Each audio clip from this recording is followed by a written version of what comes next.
ശബരിമല സ്വർണ്ണമോഷണ കേസിൽ അന്വേഷണം ഹൈദരാബാദിലേക്കും നീളുകയാണ്. സ്വർണ്ണപ്പാളി ഒരു മാസത്തോളം കൈവശം വെച്ച നാഗേഷ് പാളി മാറ്റിയെന്നാണ് സംശയം. ചെന്നൈ സ്മാർട്ട് ക്രിയേഷൻസിൽ ഇന്നും SIT പരിശോധന തുടർന്നു. അതേസമയം ശബരിമല സ്വർണ്ണമോഷണത്തിൽ ദേവസ്വം ബോർഡിനെ പ്രതിചേർത്തത് പോലീസിന്റെ അസാധാരണ നീക്കത്തിലൂടെയെന്ന വിവരവും പുറത്തുവന്നു. DGPയുടെ ഓഫീസ് ദേവസ്വം കമ്മീഷണറോട് പരാതി ചോദിച്ചു വാങ്ങുകയായിരുന്നു. സർക്കാർ എടുത്ത രാഷ്ട്രീയ തീരുമാനമാണോ ഇതെന്നും ഇപ്പോൾ വ്യക്തമല്ല. ഹരിമോഹനുണ്ട് കൂടുതൽ വിവരങ്ങളുമായി. ഹരി, കൊള്ളയിൽ കൂടുതൽ പേരുണ്ട് എന്ന വിവരങ്ങളാണോ ഇപ്പോൾ പുറത്തുവരുന്നത്? ഇപ്പോൾ ഒരു പുതിയ കഥാപാത്രം നാഗേഷ്, മറ്റൊരു കഥാപാത്രം കൽപേഷ്, ഹൈദരാബാദിലെ മറ്റൊരു മന്ത്ര എന്ന സ്മാർട്ട് ക്രിയേഷൻസിന്റെ സഹസ്ഥാപനം പങ്കജ് ഭണ്ഡാരി, പുതിയ പേരുകൾ വരികയാണല്ലോ.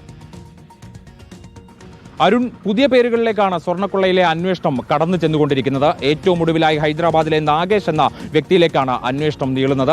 നാഗേഷ് എന്ന് പറയുന്നത് ഉണ്ണികൃഷ്ണൻ പോറ്റിയുടെ ഏറ്റവും അടുത്ത സുഹൃത്തും സഹായിയും ഒക്കെ ആയി പ്രവർത്തിക്കുന്ന ആളാണെന്നുള്ളതാണ് പ്രത്യേക അന്വേഷണ സംഘത്തിന്റെ നിഗമനം. നേരത്തെ ദേവസ്വം വിജിലൻസും സമാനമായ കാര്യങ്ങൾ സൂചിപ്പിച്ചുകൊണ്ട് ഹൈക്കോടതിയിൽ റിപ്പോർട്ട് സമർപ്പിച്ചിരുന്നു. ഈ നാഗേഷ് എന്ന് പറയുന്നയാൾ ചെമ്പിന്റെയും സ്വർണത്തിന്റെയും ഒക്കെ അറ്റകുറ്റപ്പണികൾ നടത്തുന്ന ഒരു സ്ഥാപനം ഹൈദരാബാദിൽ നടത്തുന്നുണ്ടായി.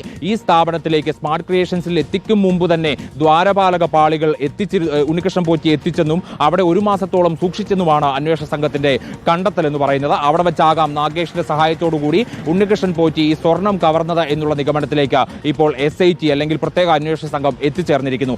നാഗേഷ് ആരാണെന്നും നാഗേഷ് എവിടെയാണ് ഉള്ളതെന്നും കണ്ടെത്താനാണ് ഇനിയിപ്പോൾ അന്വേഷണ സംഘത്തിന്റെ നീക്കം. നാഗേഷിനെ കണ്ടെത്തി ചോദ്യം ചെയ്യുക, കൂടുതൽ വിവരങ്ങൾ കണ്ടെത്തുക എന്നുള്ളതാണ് പ്രധാനപ്പെട്ട നീക്കമായി അന്വേഷണ സംഘം കാണുന്നത്. ഒപ്പം തന്നെ സ്മാർട്ട് ക്രിയേഷൻസിൽ ചെന്ന് ഇന്ന് പരിശോധന നടത്തുകയും CEO ആയിട്ടുള്ള പങ്കജ് ഭണ്ഡാരിയുടെ മൊഴി കൂടി രേഖപ്പെടുത്തിയിരിക്കുകയാണ് പ്രത്യേക സംഘം. ഇനിയിപ്പോൾ ആ മൊഴിക്കകത്ത് നാഗേഷിനെ കുറിച്ച് എന്തെങ്കിലും പറയുന്നുണ്ടോ എന്നുള്ളതാണ് ഏറ്റവും ശ്രദ്ധേയമായ കാര്യം. അരുൺ.